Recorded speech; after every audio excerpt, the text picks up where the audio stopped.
तो फाइनली इतने लंबे इंतजार के बाद वो शुभ घड़ी आ चुकी है। क्रिस्टोफर नोलन की मूवीज से भी एक लेवल ऊपर की एक मूवी रिलीज हो चुकी है और जिस मूवी का नाम बताने की तो कोई जरूरत लग नहीं रही मुझे, इसलिए आओ फटाफट बताता हूँ इस मूवी के कुछ ऐसे मूवमेंट्स और सीन्स जिनको देखते टाइम और देखने के बाद तुम्हारे चेहरे पर एक बैड आस सी मुस्कान होगी और तुम्हारा रिएक्शन कुछ ऐसा ही होगा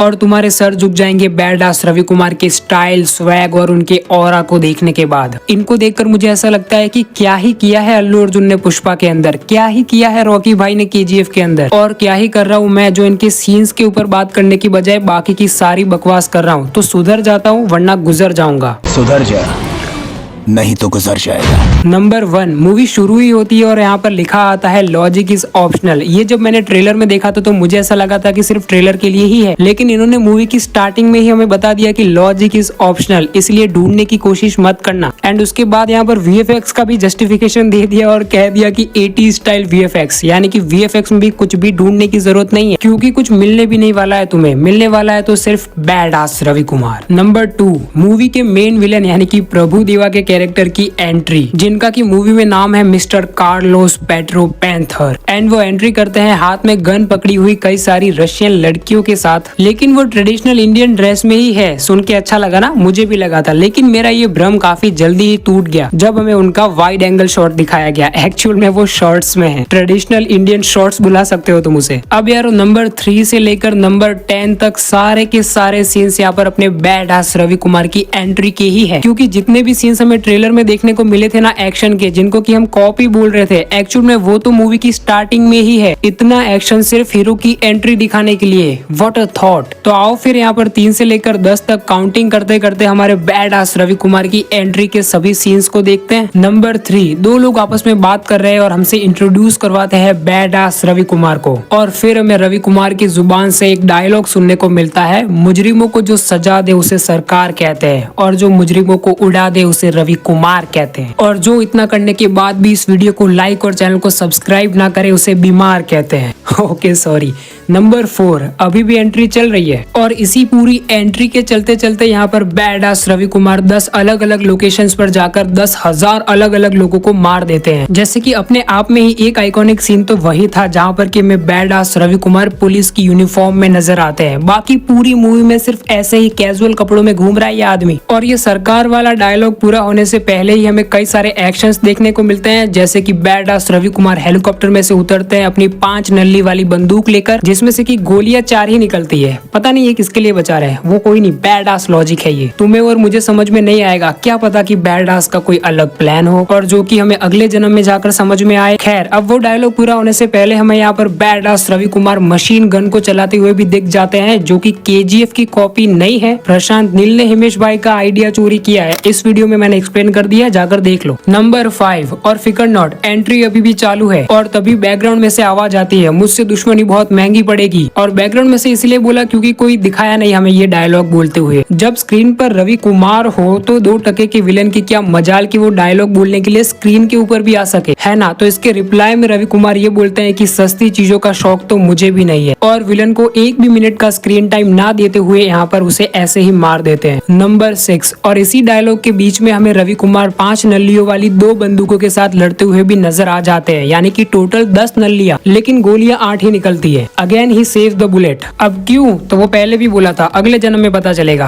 आगे बढ़ते हैं। नंबर 7, और अभी भी चिंता करने की कोई जरूरत नहीं है, एंट्री अभी भी चल रही है भाई की। और इस पॉइंट पर हमें सुनने को मिलता है यहाँ पर इस पूरी दुनिया का सबसे मोस्ट आइकॉनिक डायलॉग, सिगरेट पीता नहीं है लेकिन सिगरेट के बिना जीता भी नहीं है। और इसी डायलॉग के दौरान हमें रवि कुमार का डबल रोल भी देखने का सौभाग्य मिल जाता है 1-1 सेकंड के लिए। क्या हुआ अगर 1 ही सेकंड दिखाया। काइन मास्टर में एडिट किए गए इस सीन को देखने के बाद मैं तो धन्य हो गया ना। 2 रवि कुमार और into 100। नंबर 8, अगेन एंट्री अभी भी चालू है और विलन बोलता है कि मैं बहुत खतरनाक हूँ रवि कुमार, और अगेन रवि कुमार देते हैं एक एपिक रिप्लाई, तू बुरा है तो मैं बुरे लोगों का नवाब हूँ, तू बड़ा हो के बिगड़ा होगा, मैं बचपन से खराब हूँ। डैम ब्रो, ये होते हैं डायलॉग्स। और इससे भी बड़ी चीज ये होती है dialogue delivery. Salute to Himesh भाई। और इसी डायलॉग के जस्ट बाद रवि कुमार टाइगर श्रॉफ से भी अच्छी गुलाटी मारकर एक विलन को गिरा देते हैं। और इसी दौरान मुझे पता चला चलता है कि टर्मिनेटर वालों ने भी यहाँ पर अपने हिमेश भाई के आइडिया को कॉपी किया है। यार क्यों करते हैं लोग कॉपी, और अगर कॉपी कर ही रहे हो इनके आइडिया को तो कम से कम इनको क्रेडिट तो दो। देखो अभी उनको खुद को अपनी एक अलग मूवी बनाकर खुद को क्रेडिट देना पड़ रहा है, ऐसा भी होता है क्या। नंबर 9 पर मैं पर्सनली रखना चाहता हूँ रवि कुमार के वो बड़े और लंबे बालों के साथ वॉक को। सिर्फ ये वॉक ही इतनी ज्यादा कूल, इतनी ज्यादा फैसिनेटिंग, इतनी ज्यादा एक्साइटिंग, पता नहीं क्या क्या है। लेकिन इसके बाद ही एक ऐसा तगड़ा ए रेटेड सीन हमारे मुंह पर फेंक कर मारते हैं कि मेरा मुंह खुला का खुला रह गया। विलन सामने खड़ा है, रवि कुमार के हाथों में कुल्हाड़ी है, विलन दोनों हाथों से गोलियां चलाने वाला है, एक ही वार में दोनों हाथ काट दिए। और हाँ, कुछ भी ब्लड नहीं किया, हाथों में से फुव्वारे की तरह कुमकुम वाला पानी निकल रहा है। और रवि कुमार का ये खूंखार रूप देखने के बाद मेरा मुंह बंद होने ही वाला था कि वो चेंसुआ लेकर लोगों को काटने लगते हैं।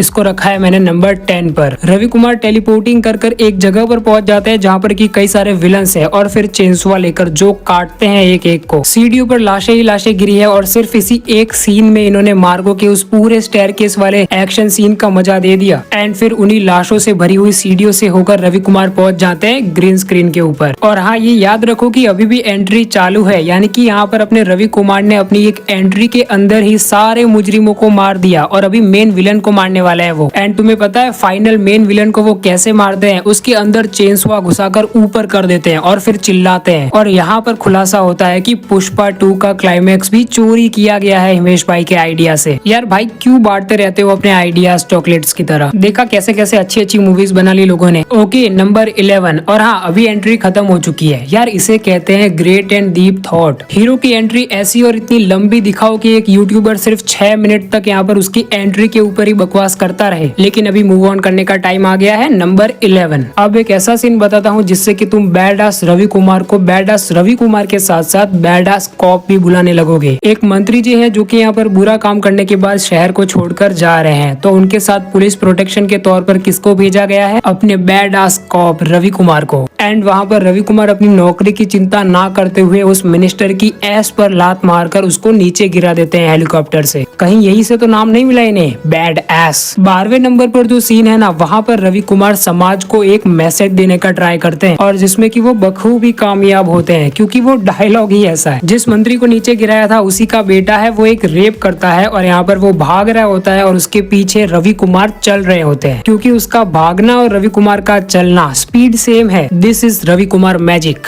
और अब रेपिस्ट बोलता है कि ये सब उसी लड़की की गलती थी, घर पे रहती ना, क्यों बाहर निकली, ना घर से बाहर निकलती ना ये सब होता। तो अब उसकी इस घिनौनी बात के ऊपर रवि कुमार एक एपिक रिप्लाई फिर से फेंक के मारते हैं। वो कहते हैं कि तुझ जैसे कमीने ही उल्टी गंगा बहाते हैं, नियत खुद की खराब होती है और घूंघट औरतों को पहनाते हैं। जोक असाइड, लेकिन यहाँ पर काफी डीप बात बोल गई है। नंबर 13 पर जो सीन है वो थोड़ा रवि कुमार का पर्सनल सीन है, इसलिए मैं थोड़ा पर्सनल वे में ही एक्सप्लेन करूंगा। रवि कुमार ऐसे ही मिशन के ऊपर जा रहे होते हैं कैजुअली, और उन्हें यहाँ पर गाड़ी के थ्रू ही, गाड़ियां चल रही है ठीक है, और रोड पर दूसरी गाड़ी के अंदर ही उन्हें उनका पहला प्यार दिखती है, और उसके बाद बीच बीच में गाना आने लगता है, जहाँ पर कि वो अपनी माशुका के मुंह के एकदम करीब जाकर यहाँ पर लिपसिंग कर रहे हैं। शायद इसी को दूरियां मिटाना कहते हैं। अब यार नंबर 14 पर है इंटरवल के जस्ट पहले का सीन, जहाँ पर की मूवी के मेन विलन और अपने बैडास रवि कुमार का फेस ऑफ होता है। मिस्टर कार्लोस पेट्रो पैंथर की गोलियों से बचने के लिए रवि कुमार अपने हाथों का इस्तेमाल करते हैं, और फिर लाते हैं अपनी 5 नलियों वाली बंदूक, और उससे सिर्फ एक ही गोली निकल रही है अब। तो अब इसका रीजन हमें तीसरे जन्म में पता चलेगा। भाई लोग, नंबर 15 पर एक काफी इमोशनल सीन है। ये सीन है जहाँ पर की रवि कुमार को गोली लगती है और वो खाई से नीचे गिर जाते हैं। This is so emotional. और मैं बहुत खुश हुआ जब यहाँ पर इंटरवल के बाद वो हमें फिर से दिखे एक गाने में, और उसी गाने के दौरान हमें पता चलता है कि पैराशूट की मदद से वो बच गए थे, और गोलियां क्या बिगाड़ सकती है, जबकि उन्होंने तो बुलेट प्रूफ जैकेट पहना था, जो कि यहाँ पर कहीं दिख नहीं रहा है, लेकिन फिर भी पहना था ठीक है। अब नंबर 16 पर है एक रिवेंज वाला सीन। रवि कुमार लेंगे रिवेंज। रवि कुमार की प्रेमिका जब स्विमिंग पूल नामक तालाब में स्नान कर रही होती है, तब ये घटिया आदमी उन पर गंदी नजरें डाल रहा होता है, जैसे कि अभी तुम डाल रहे हो। तो इसी का बदला लेते हैं यहाँ पर रवि कुमार उसके साथ एक कार रेसिंग की शर्त लगाकर, और वो शर्त कितने की होती है पता है? पूरे 8 आने की। लेकिन ये चवन्नी छाप ये रेस भी हार जाता है रवि कुमार से, ऑफ कोर्स हारेगा ही। और हाँ, इसी कार रेसिंग के बीच में हमें एक सबसे आइकॉनिक सीन देखने को मिलता है, वो टनल में। टनल की एक ओर से दूसरी ओर, जैसा वीडियो गेम में होता है ना कार रेसिंग वाली, बिल्कुल सेम उसी तरीके से यहाँ पर रवि कुमार गाड़ी घुमा देते हैं। इस सीन की तारीफ के लिए तो मेरे पास शब्द नहीं है,